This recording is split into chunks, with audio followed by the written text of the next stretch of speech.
Coming off of 2 TKO wins over Deontay Wilder in 2020 and 2021, Fury was considered one of the best heavyweight boxers in the world, especially considering how he battled back from depression and alcohol abuse that nearly took his life, making his journey both inside and outside the ring an inspirational story to millions of people worldwide.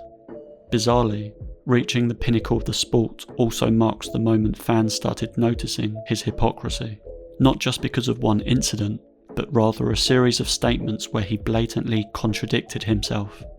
After his fight against Wilder in 2018, Fury claimed he donated $7 million, or around 80% of his fight purse, to charities that help the homeless in Los Angeles. However, this has been questioned by many in the media, including boxing promoter Eddie Hearn, who recently stated in an interview with IFL TV, one minute he's giving his entire purse away to charity, which obviously he never did, and on the other hand he's now going back to his diggy ways of negativity. Fury started to portray himself as a humble man online by driving around in a 2007 Volkswagen Passat, saying it's never been about the money, but then in his new Netflix documentary, At Home with the Furies, he can be seen driving supercars like a Ferrari Portofino, Mercedes AMG G63 and 2 Rolls-Royce Phantoms. Then, in a controversial interview with True Geordie, he made it clear that he doesn't give a damn about legacy, which again is contradictory because sometime earlier he publicly stated in an interview with TalkSport, "This is prize fighting, we all want the biggest bag, and as much as people say it's about belts, it's about my record or my legacy, no, it's about getting paid and getting laid."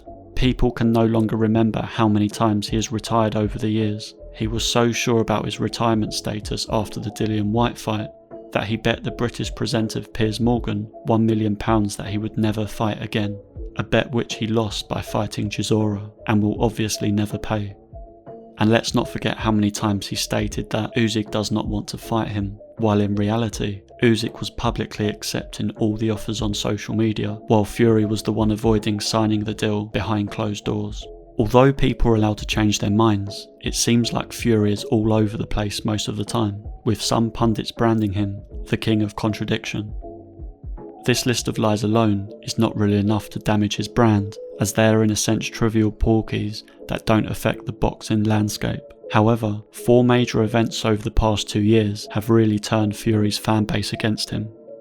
In December 2022, he chose to fight Derek Chisora despite already easily beating him twice in 2011 and 2014.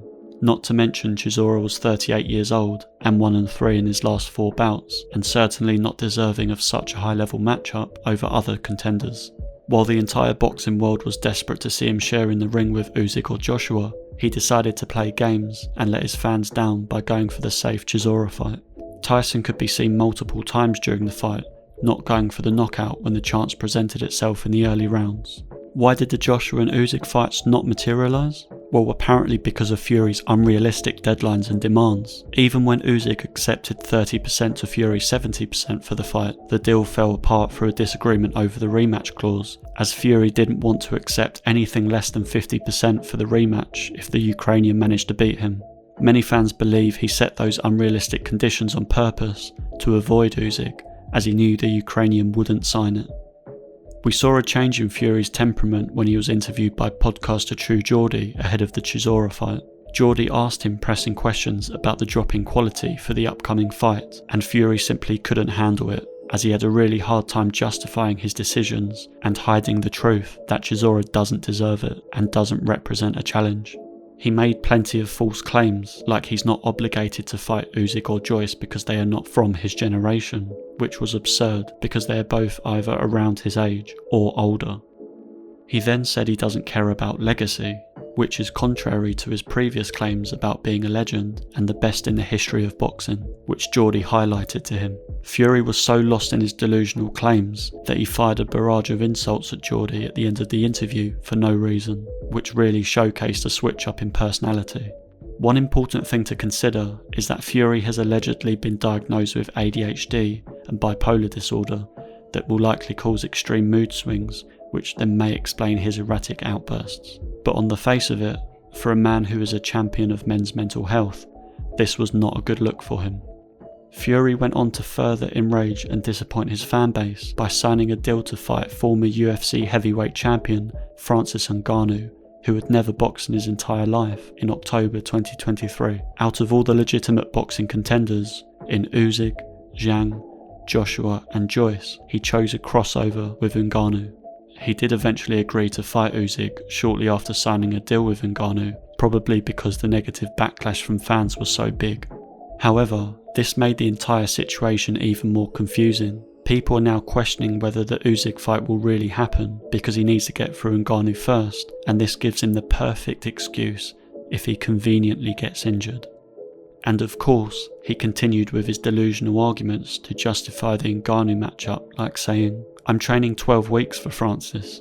I need to be on my A game because there's more on the line than a boxing fight. If I lose to a #1 contender or another champion, then people would say, oh, he's lost to another champion.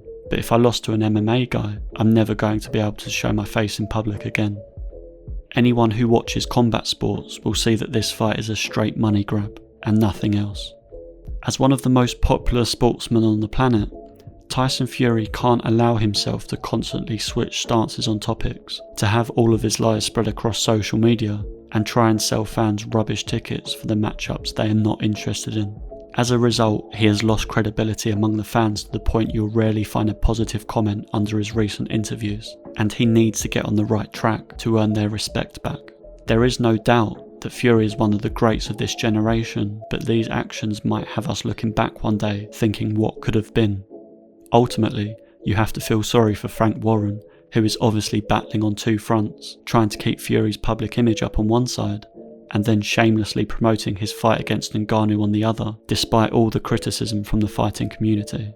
Warren himself is surely questioning how on earth he got into this position, being that he's a Hall of Fame and highly respected boxing promoter.